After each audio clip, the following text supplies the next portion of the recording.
नमस्कार साथियों। तो पिछले वीडियो में आप लोगों को मैंने उज्जैन से ओंकारेश्वर तक का सफ़र कराया था और काफ़ी कुछ जानकारी आप लोगों को मिली थी। आशा करता हूं कि वह वीडियो आपको काफ़ी पसंद आया होगा। आज मैं आप लोगों को उज्जैन से नर्मदेश्वर यानी नर्मदा नदी तक का सफ़र करा रहा हूं और नर्मदा नदी के बारे में आप आज तक जो कुछ नहीं जान रहे होंगे उसके बारे में आपको काफ़ी विस्तार से मैं बताऊंगा। और आज जो मैं बताने जा रहा हूं वह काफ़ी रोचक और महत्वपूर्ण जानकारी है, तो वीडियो को कृपया स्किप ना करें और इसे पूरा देखें, तभी आपको पूरी जानकारी मिल पाएगी। आपने यदि अब तक मेरे चैनल को सब्सक्राइब नहीं किया है तो प्लीज़ इसे जल्दी से सब्सक्राइब कर लें, ताकि मेरा हर अगला नया वीडियो आप तक आसानी से पहुंच सके और आपको हर बार एक नई जगह के बारे में जानकारी मिल सके। तो चलते हैं, हम लोग रास्ते में अभी हैं और ये उज्जैन से नर्मदा नदी तक पहुंचने के लिए घाटी के रास्ते हम लोग जा रहे हैं। काफ़ी दुर्गम घाटी है, काफ़ी ख़तरनाक घाटी है। तो आप देख पा रहे हैं सड़क पर वाहनों की भीड़ आवागमन हो रही है। तो सबसे पहले आप ये जान लें, नर्मदा नदी मध्य प्रदेश के अनूपपुर ज़िले के अमरकंटक पठार में उत्पन्न होती है।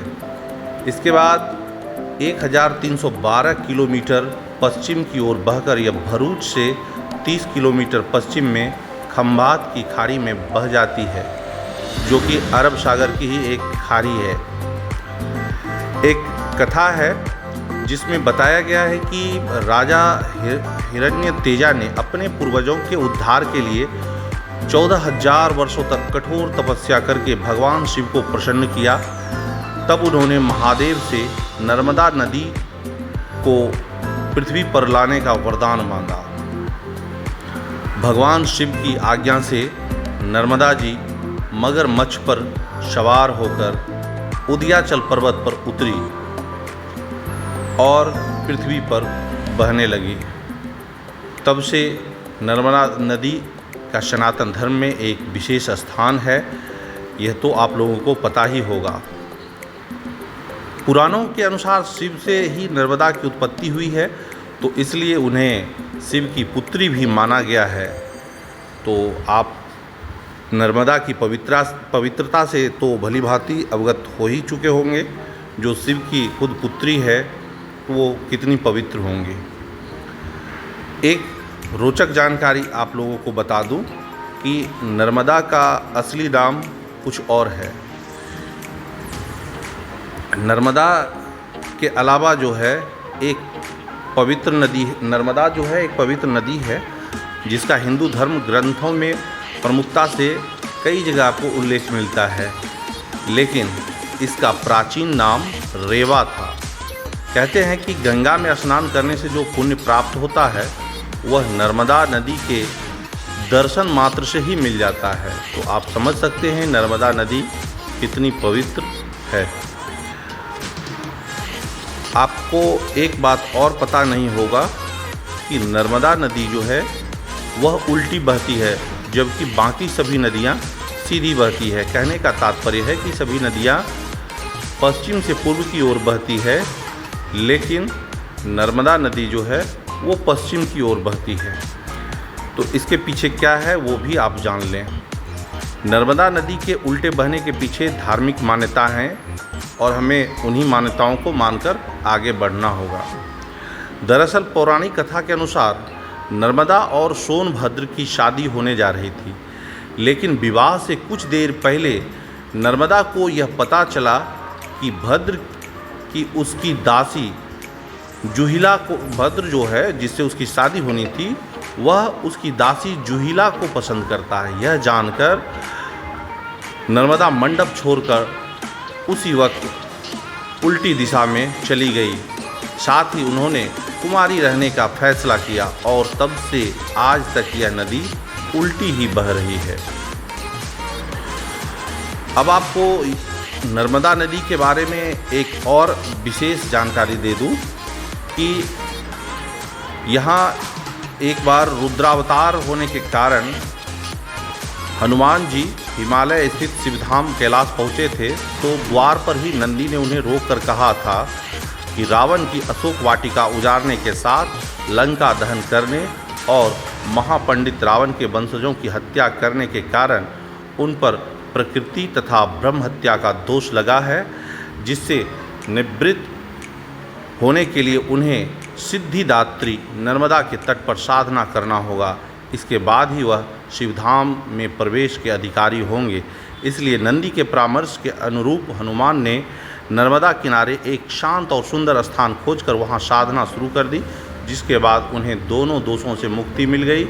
इसके बाद वह कैलाश पहुँचे तो नंदी ने उनका स्वागत सत्कार कराया और भगवान शिव का दर्शन भी कराया।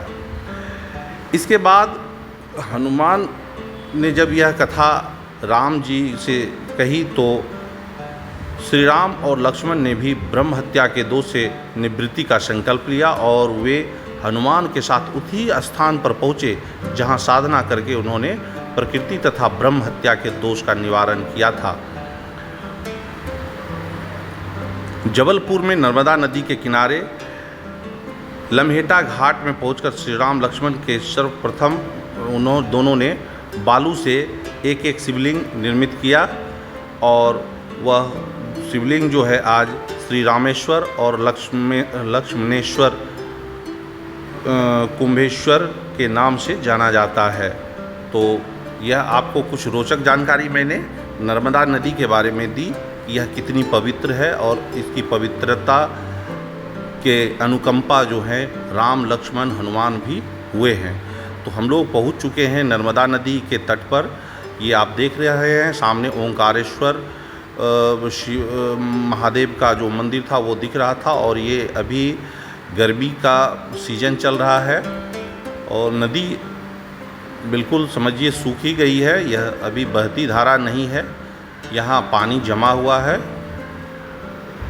इसमें अब बरसात के बाद फिर आपको उफान दिखने को मिलेगा। यहाँ आप देख रहे हैं जो सीढ़ी घाट है उसे छोड़कर नदी काफ़ी नीचे जा चुकी है, क्योंकि अभी इसमें बहाव है ही नहीं, यह अभी ठहरा हुआ पानी है। बारिश होने के बाद फिर इसमें तेज बहाव देखने को मिलेगा। नर्मदा नदी की पवित्रता पर कोई शंका नहीं किया जा सकता है। तभी तो आप देख पा रहे होंगे कि यहाँ इतनी गर्मी में भी सैकड़ों लोग आकर स्नान कर रहे हैं। लेकिन यहाँ के स्थानीय लोगों ने इस नदी को दूषित करना शुरू कर दिया है। कई नालों को इस नदी में उतार दिया गया है, जिसके कारण इसके पानी को आप देख पा रहे हैं कितना काला दिख रहा है। तो इस पर यहाँ के स्थानीय लोगों और प्रशासन को भी ध्यान देने की ज़रूरत है, ताकि इसकी स्वच्छता और पवित्रता बनी रहे। तो आज हमने आप लोगों को नर्मदा नदी के बारे में विस्तार से बताया। आपको यह वीडियो कैसा लगा आप हमारे कमेंट बॉक्स में ज़रूर बताएं। इसके बाद मैं अगले वीडियो में फिर आपको एक नई जानकारी के साथ